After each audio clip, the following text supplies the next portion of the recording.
Welcome, everyone, to the Scaling Smart podcast, where we bring together industry leaders, entrepreneurs, and innovators to discuss key insights, strategies, and their experiences that have driven success both for themselves and their customers. I'm Billy Mitchell, your host, and today I'm excited to introduce a special guest, Francis Brero, the CEO of MadKudu, which is a revenue intelligence platform using predictive AI to help B2B marketing and sales teams identify and prioritize high value leads, enabling smarter, faster go-to-market decisions. Francis, how are you today? Yeah, doing pretty good. Excited to be on the show. Likewise, I'm excited to have you, and thanks for your time. So, just as a reminder to you, as well as our those listening and watching, we break this up into three different sections. One, we want to learn about you and your organization. Second, we want to learn about your ideal client profile, as well as the industry in which you guys operate. And some exciting news that I just heard about right before hitting record. So I'm excited to jump into that. And then, of course, growth and scale. So one of the things I really like to dig into is not just the successes, but also the failures. I hope to learn from others' mistakes and failures. And as I have often failed, my goal is to fail forward. So anytime we can learn and grow from each other, I think is good. So with that, you ready to dive in? Yeah, let's rock and roll. Cool, man. All right, let's start with this kind of the elevator pitch, 90-second overview. What is Mad Kudu? Yeah, think of it as essentially giving your reps the crystal ball to understand what is going on with every one of their accounts. So it's the ability to know what's new, what you know about them, and really helping you be as relevant as possible when you're reaching out to a prospect. So really, it's taking away the drudgery of selling by bringing all the data, making sense of it, and being prescriptive to help reps focus on talking to customers rather than spending time doing research. Excellent. So is it kind of the behind the scenes management tool that's prepping the sales, or is there also automated outreaches and connect points with the prospects as well through the tool? It's a great question. It's a combination of the two. It's really about like, kind of like back office intelligence that then powers all of the like front end tools. So it's like powering sales outreach, it's powering sellers. It's really about bringing all of that intelligence together by combining all the different data sources, figuring out what's relevant, what's worth mentioning, and giving that to the reps. Awesome. All right, let's take a couple steps back actually. That's good to prime us, get us ready for the rest of the conversation. So, I want to hear about you. Tell me, you and I have only known each other for about 12 minutes. So I would love to hear the story of how Francis got to the point that he's at now. Yeah, I mean the long story short is I came to the U.S. to work for a marketing consulting company that turned out to like kind of pivoted into a startup. We raised money from Sequoia and built kind of the first CDP in the category. We even coined that name with Gartner and Forrester back in the day, and that's when I got my first taste for startups. And along the way, as the company was growing, I realized that while we were doing a ton of predictive analytics for our customers, we didn't really do anything around our customers' usage of the product. And I felt like that was an opportunity in the market where, if you're a gigantic organization, you can pay data scientists to go look at your go-to-market data to figure out like what categories are working well, where do we close deals, like where do we struggle. But then smaller companies that are like sub 1 billion in revenue, it's really hard to justify that cost. And so it's kind of what led my co-founder and I to start MadKudu, and really with the idea of democratizing data science for go-to-market teams and helping all these organizations find the truth that lies in the data to help power all the different initiatives. So that's kind of the really quick journey around that. And it really stemmed from both of our backgrounds in data science and mathematics, and a passion for go to market and having an impact.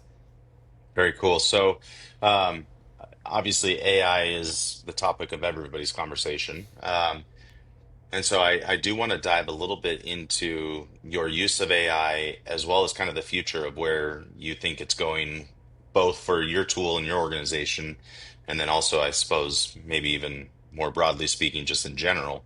Um, Obviously, AI is a driving factor to the tool or your service. Um, Talk to me a little bit about kind of the importance of it. How are you guys incorporating it? And maybe a little bit about what is in front of us with that for you, as well as, like I said, more broadly. Yeah. No, I think AI is definitely it's a huge shift. I think it's bigger than anything we've seen. I think it's probably going to be faster than the Industrial Revolution, just because of what it is. Like the impact is going to be, yeah, is going to be big, and the speed at which it gets adopted is going to be much higher than anything we've seen before. It's just like any change, there's going to be pain along the way. When I look at what we do internally at MadKudu with it, of course, there's elements of like baking it into the product, and that's something that we've been doing from the start. Like machine learning has always been a part of our product, so now AI is a new form of like applied machine learning. The the biggest element from a operational perspective when you look at within companies is a lot of the drudgery of office work can be automated with different systems, and some of them incorporating AI. But the speed at which you can build these systems has never been seen before. It's really unprecedented how much you can do. And this has been a big thing that we've been working on, is figuring out what are processes internally, what are things that we can automate internally. And the biggest element behind that is really it forces, or it only works if you have good system thinkers. The only way you get an AI solution to work well is if you're very clear on what is the purpose of this thing, like what are we trying to accomplish, like really like very narrowly defining the goal, and then the AI can really help on the execution.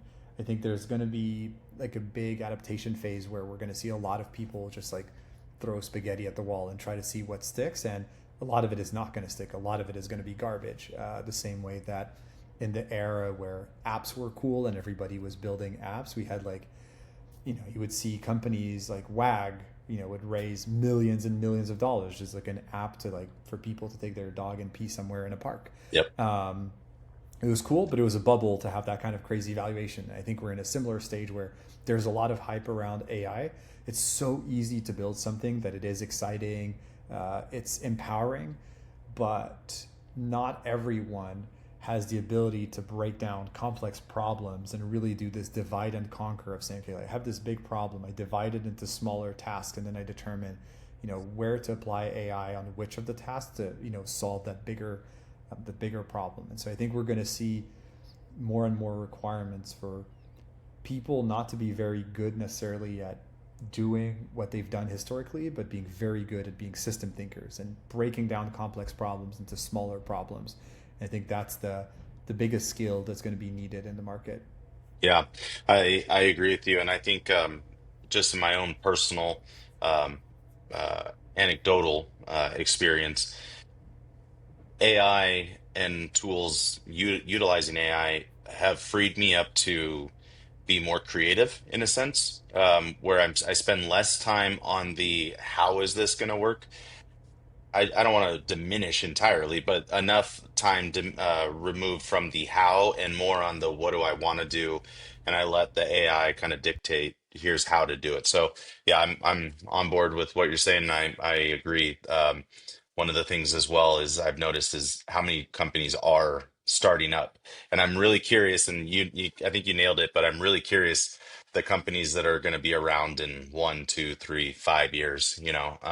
Obviously you've been successful, you've outlasted that, both because of what you built, but also because um, of the service and the quality, of course. So let's talk a little bit about your customer base then, and what is actually making you successful. So if I were to bring you an ideal client right now, what do they look like? Who are they? Size organizations? Who are you speaking to inside the company?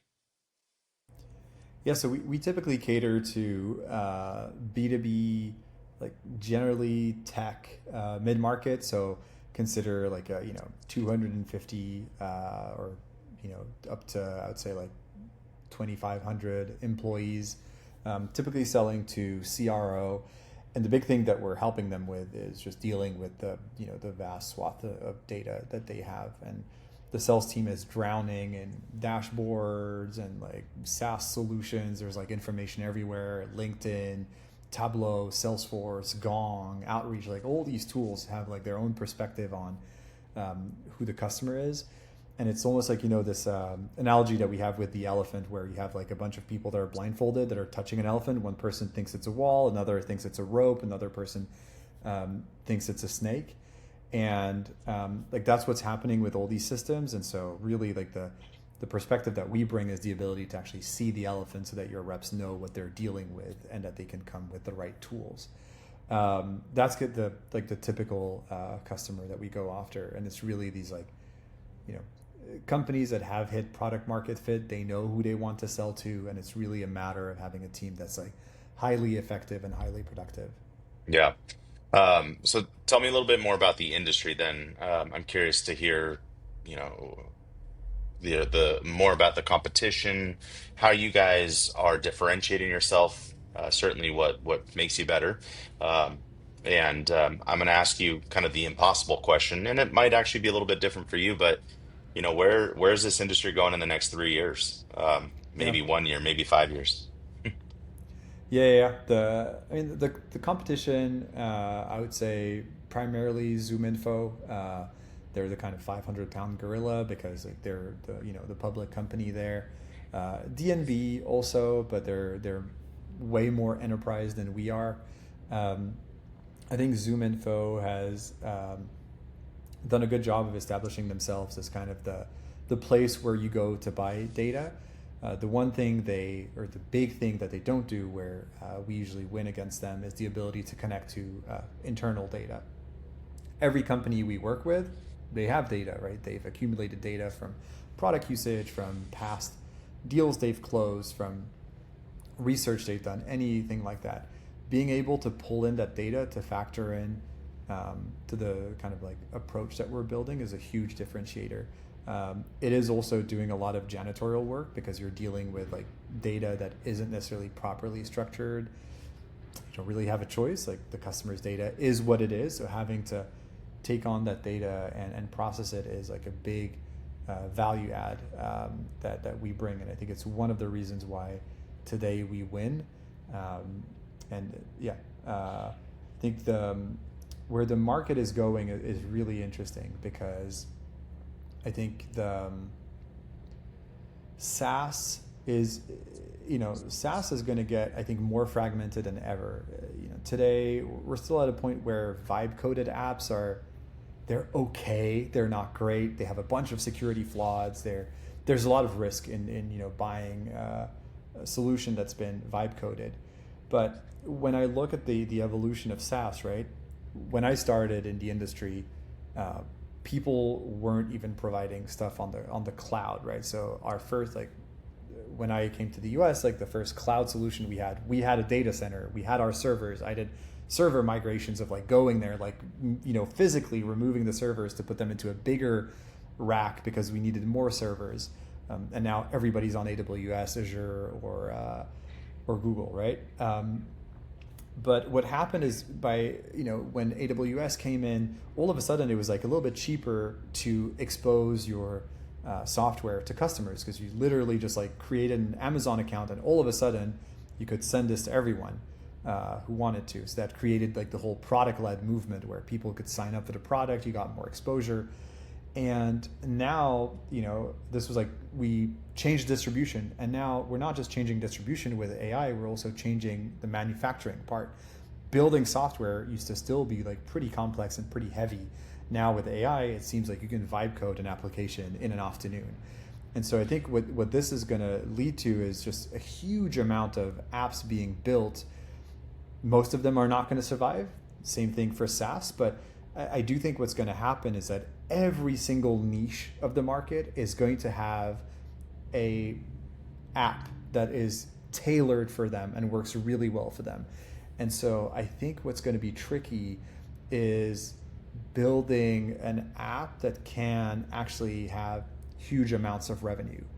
because anything that's going to be very big is likely going to be absorbed by one of the AI labs. You look at a lot of the companies who were successful in the early days of AI. It didn't take very long for OpenAI, Anthropic to go and like say, okay, like that looks cool, we're going to do it.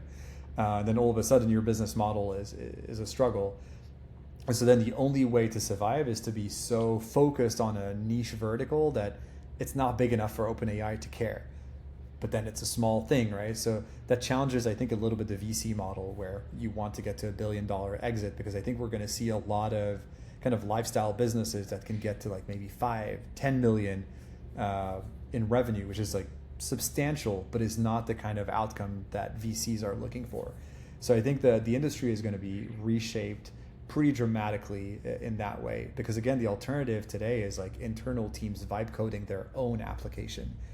So if you don't have something that's like really tailor made for them, they're going to think, well, why should I accommodate your lack of customization for me when I could build, or at least it seems like I could build something on my end.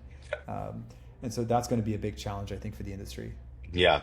Um, just related, but a little bit different. I recorded a podcast with another gentleman who is more on that technical app building side of stuff, and he had shown me this website where it's obviously AI driven, but you basically answer a few questions and then it like stands up an app for you. And I'm like, man, that is, I mean, it's not a good, strong app, but the point being is that that's where we're at today. It's pretty crazy what that the future holds with that. So, um, all right, let's talk about growth. Obviously, you've got some exciting news. Hopefully, it's okay to share. But how did you grow your organization? What worked, what didn't work, and what led to kind of where you're at today? Yeah. So, I mean, the big news is that we announced yesterday that we were being acquired by HG Insights, which, yeah, is awesome news. And we're really excited about our joint go to market. I think one of the things that's challenging with a lot of these questions is I don't know that the playbook that worked for us will work ever again. We've entered such a different era of building companies and growing that I think, yeah, that the model is going to be very different. So, just to take a very tactical example, right? So we grew through VC money, right? So we raised venture capital. That venture capital we used to hire, leaders like sales, marketing. So essentially, you kind of like you build something. At least that story I think is still true. That you want to build something, sell it to a few customers. And what we did is we focused on selling to companies that were kind of flagship. They're not like the gigantic companies, but they're kind of the darling of the next layer of growth, right? So we got Segment as one of our early customers at a time where Segment had just raised their Series A, but they were very clearly one of the best companies of its generation. And so every single company that was like Series B or Series C was looking at Segment and saying, whatever these guys are doing, we need to do the same. So by being one of their vendors, it drove a lot of traffic to us, a lot of the next stage companies who wanted to have the same growth tools as this like rocket ship came to us. And that's something that worked really well, and something that I think I would encourage every company to do. Like find these kind of flagship customers that are seen by the next group you want to go after as trailblazers, and therefore people are going to look for inspiration from. Very different from trying to close an IBM. When Hmm. you close IBM, it's like a great logo, it looks cool, but nobody thinks, oh my God, IBM, sorry, has like the most innovative stack ever. Uh, so that's one that's important. But then everything else that I think we did is today a broken playbook. I don't think today you hire leaders. I think today you spend money on automating your processes and getting to a point where you have few people managing an army of automations rather than hiring a people manager who's going to manage a bunch of people. You just need today you need doers, and the doers are the ones who can actually go in and like build automation because they know what they're doing, they know what the job to be done actually is, and they can go do that. I think one of the mistakes every now in hindsight it's a mistake, right? We hired some leaders who were had been very successful at past companies, managing like slightly larger teams than what we had, and that's not what we needed. We needed people to hit the ground running. We didn't need people to just like introduce more process and introduce more people management. We needed people to come in and solve problems. And so I think that that's a big change that's going to happen. I think what we're going to see is that teams in the future are going to be a lot leaner than they were in the past. And we're already seeing everybody's looking at this like revenue per employee metric. Hmm. That's something that I think like the orders of magnitude are changing compared to 5 years ago. Yeah, there's a lot of really good things that you just mentioned there, and I like how you worded the target element because I've had a different, similar, but I've worded it differently. So I think I'm going to steal what you said. But we really like to for our marketing company, we really like to go after like the number two, number three in the industry for a segment rather than the behemoth. And we do that because we say, okay, hey, we know how they are doing what they're doing. Just you can kind of reverse calculate or reverse engineer rather what they're doing. And you go to the number two, number three spot and you say, we can help you grow and get closer to them. But I like the perspective that you have, because I think you can even go a little bit down line from that and say, hey, we helped get this rocket ship off the ground and now we can help you as well. So I think there's some really good value there. How about partnerships? I, I'm gonna rephrase that actually now that I'm thinking about this. I, I love the fact that you've been able to call out the broken playbooks, right? What got you here isn't going to get you the next stage and potentially isn't even going to work again, period. Um, One of the thoughts I had when you said that was partnerships maybe can outlast that, right? Because at the end of the day, if I can help you grow and you can help me grow, there's going to be success there. So, did partnerships play a role in your growth and success? They did. I think it's B2B tech is a little bit of an incestuous Sure. industry as well, right? So like Segment was one of our first customers, like Flagship. They were also one of our partners, right? Because they could distribute MadKudu. Then at a later stage in our growth, we were trying to go for bigger companies, and Gong became one of our customers. And so Gong, same thing, right? Like darling of tech, like the much later stage when we acquired them as a customer. And actually, funny thing is, like one of the reasons we got Gong is because we had Segment, right? And so now a lot of companies they hear from Gong that Gong uses MadKudu, and they're like, oh, we need to do the same thing, right? So that's still working, and we've also introduced partnerships with them where now Gong is a reseller of MadKudu, so they don't even need to just make the intro to us; they can actually sell the product directly. That I think is a more modern go-to-market playbook that is working fairly well today. I think the company that's executing best on this is Clay. I think Clay is doing an amazing job where they are empowering these agencies to go talk about Clay, talk about how what they're doing with their customers, and it's creating a ton of content that's not hosted on Clay's website, but rather on these agencies' websites, and that's feeding into the new content machine, right? So like the we know that the LLMs don't index as strongly if the content is coming from your website. And so like all of a sudden you have all like these Reddit, these subreddits about how to build with Clay. NA10 is another one that's doing great. How to build on NA10. And that just like creates a huge amount of referral traffic to those companies based off of LLMs.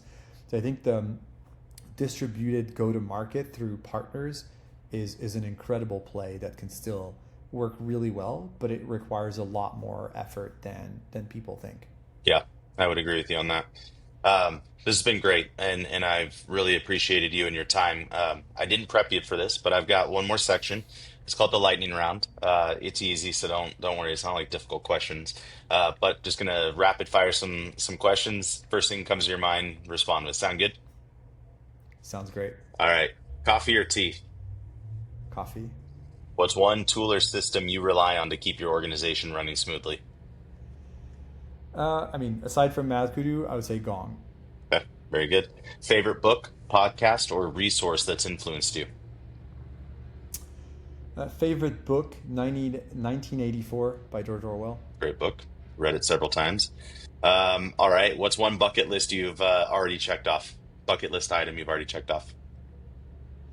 Going to Katmai to see the bears in person. Ooh, that sounds incredible. Highly What? recommend it. Perfect. I'll put it on my list. What's one goal you're still working on? Working less. Cool.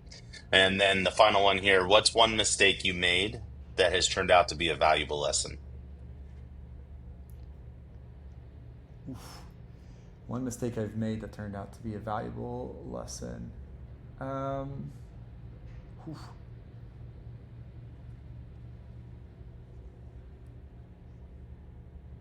I would say it's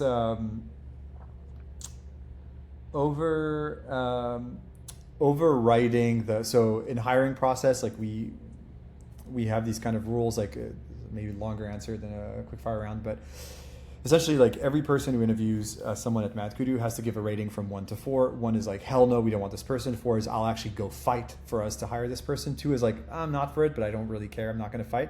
And 3 is like I would hire this person, but I'm not going to fight. And we introduce some kind of process, say like if anybody gets a 2, like if there's a 1, it's over, we're not hiring. And we also had said that if a candidate got a 2, we should not hire that person. We have overridden this rule. When we did, it turned out to be a mistake. Yes. Man, I could tell you, like you, I'm sure, those stories of things that you missed in the hiring process that you really shouldn't have, skipped. As simple as just a culture, conversation. Like, hey, I'm just going to share with you the culture, our mission, our vision, our Yeah. purpose, and just watch what their reaction is. You can tell a lot. And I'll say on that one, like we changed our process, even in the reference checks. I think historically we had an HR person who gave us like this template. Very There legal. were questions like, would you recommend this person? You're like, cool. Who's gonna say no? Like Right. literally, you were given this reference. Like of course they're gonna say yes. Like a much harder question is, thinking back on this person, which percentile do they fit in? Are they like top 1% you've ever worked with, top 5%, top 10%, Ooh, top 20%? Anybody that's not top 10%, I don't want to hire. yeah. And the funny thing is, like, you might have these, like, reference checks where people are like, this person is awesome. They're so freaking amazing. And they're like, hey, what percentile? And they're like, top, like, 30%. Okay, they're not that awesome then. Yeah, exactly. If Um, everybody's amazing, nobody is. Exactly. So that's one question that we started asking all the time, and that's done an amazing job. The second one is if we were to hire this person and 6 months down the line they tell you they're no longer at the company, what do you think happened? Ooh, I like that one. I'm actually going to And that's steal where that one. often they'll say, oh, well, actually, like make sure it might be that the onboarding was not detailed enough, or there things come up of like, this is where they actually foresee kind of the risk. And this is where they start telling you some of the things that the person should be coached on that they didn't say when you asked them explicitly what are some of the things that we should be wary of. That's really good. I love it. So I guess like the hiring is probably like the where we made the biggest mistakes that we learned from. Sure. I think that's a wonderful place to end it there. So finally, Francis, if our listeners want to get a hold of you, what's one of the best ways to get in touch? LinkedIn is usually the best place to get a hold of me. Yeah. Perfect. I love it. Well, thank you so much for joining the podcast. To everybody else, that's a wrap of this episode of Scaling Smart. I'm your host, Billy Mitchell, and I want to thank you for tuning in to the Scaling Smart podcast, where we have conversations with real people who have real stories, who have learned how to scale smart.